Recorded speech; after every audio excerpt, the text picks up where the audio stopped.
Nigel Farage is joining us today from London. Good morning to you, sir. Good morning. Hey, what do you make of the fact that today the Electoral College is meeting? The cover of the New York Post is D-Day. And, of course, some on the political left this is their last chance. They're sore losers. They're trying to steal the election. What do you make of what we're doing over here? Well, I think those who are trying to deny what the result was, and by the way, we've got some here who still can't recognise the fact that we voted for Brexit and would like to reverse it. It's the same phenomenon. It's the same kind of people. It's those who've been in love with the liberal media elite, and I think it's quite disgusting to try to get delegates to reverse their votes today of all days. I don't believe it's going to happen. It would be absolutely monstrous if it did. Yeah, Mr. Farage, I mean, obviously you've seen similar trends on the Brexit side. They try to stop it, but it's also an effort to discredit it. How far have you seen the left go there to do it, and what should we anticipate here? Oh, well, we've seen, you know, sort of violent protests, but mind you, I saw a bit of that myself in Fifth Avenue outside the Trump Tower the other week. So, I mean, that's similar. What we've now got, of course, are a series of legal cases trying to delay the government over Brexit, over triggering this Article 50, which is the legal mechanism that we need to use to leave the EU.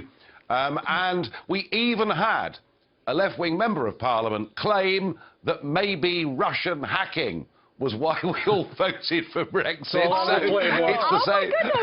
Yeah. So it's the same.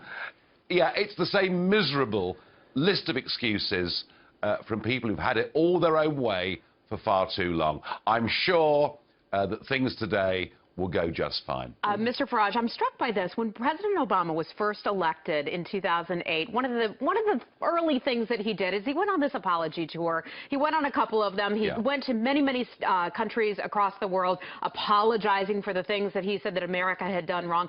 Donald Trump, he wins. He goes to the heartland of America. He goes to the states that helped elect him president. What is your take on all that, and how are folks overseas reacting to Donald Trump's, if they are, going to regular folks in America, whereas Barack Obama headed overseas? Well, I think Trump's absolutely right. You know, he got these people to vote for him, despite the fact they were told that, you know, terrible things would happen to America and America's reputation if Trump won. There's what I call Project Fear, and we have much the same of it here. So, no, I think what Trump has done with this sort of victory tour is absolutely right. And yeah, you know, people like Obama, and we had a very similar Prime Minister in Tony Blair. It's all about virtue signalling. It's about showing the international community what a splendid fellow you are and what wonderful values you hold. And in a sense, that's why we've got Brexit. That's why you've got Trump winning. You know, we've had enough of politicians that posture to try and make themselves look good and don't appear to really give a damn about the lives of ordinary people. Well, I tell you what, Nigel, Barack Obama now in the legacy phase of his presidency. He's almost out the door. On Friday, he had what could be his final press conference, and he made a statement that we thought, you know, it'd be great to have an international perspective. So I want you to listen to this, and then we want your point of view on it. Here's President Obama talking about how things are so much better off in the world now after his 8 years. Almost every country on earth sees America as stronger and more respected today than they did 8 years ago. In other words, by so many measures, our country's stronger and more prosperous than it was when we started. It's a situation that I'm proud to leave for my successor. So, Nigel, is the United States of America stronger and more respected than it was 8 years ago? This is self-delusion, isn't it? It's somebody coming to the end of a very disappointing 8 years, doing his absolute best to try and write the history books. Do you know, I mean, here we are. I'm in the United Kingdom. We have been your oldest and closest, best ally for a very, very long time. Let me tell you that not only is Obama's reputation here lower than I can think of any American president for some time, but actually America's reputation is lower. You know, we used to be friends. We used to get on together, and yet we saw an American president looking, frankly, to Mrs. Merkel as being the boss. Obama backed European political union. Obama backed countries giving away sovereignty, and Obama watched the rise of ISIS and appeared to be completely helpless. And I think America these days, I'm sorry to say this, but it looks a lot weaker than it has done for a very long time. Well, and of course, Barack Obama came to your country and said you should not vote for the Brexit as well, which the people obviously had their own idea and their own voice. How do we repair this special relationship? What's the most important thing Donald Trump can do to restore America's role in the world and also U.S.-UK relations?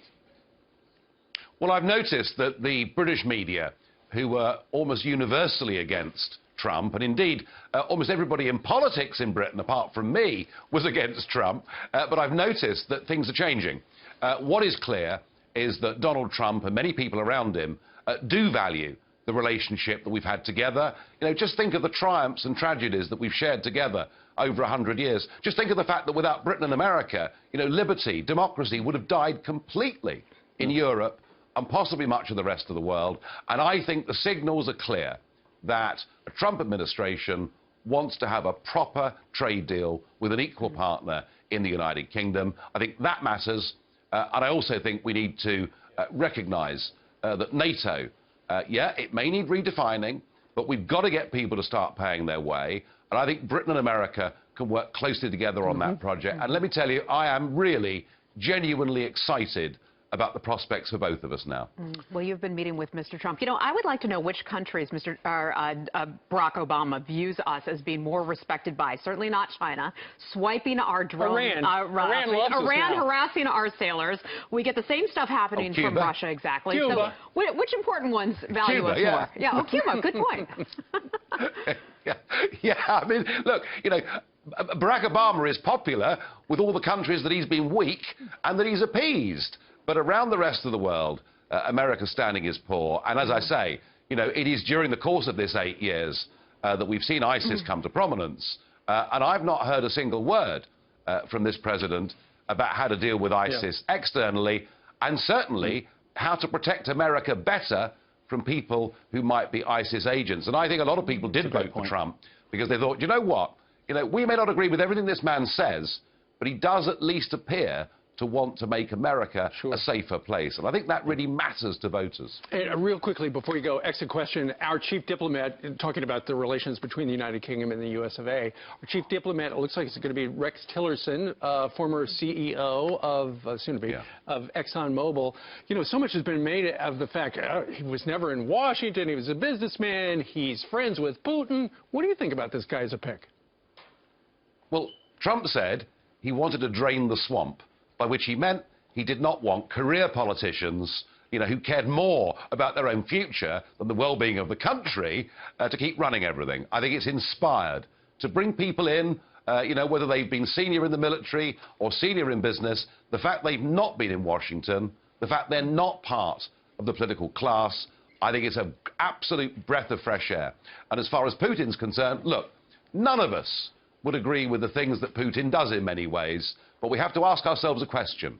Do we want to go on, particularly here in the European Union, and with Obama's backing, do we go on provoking Putin, or do we sit round a table and have a frank conversation with him? And you know, the great Winston Churchill once said that jaw is better than war. So let's start talking to Putin. Let's see if we can find some things that we actually agree on.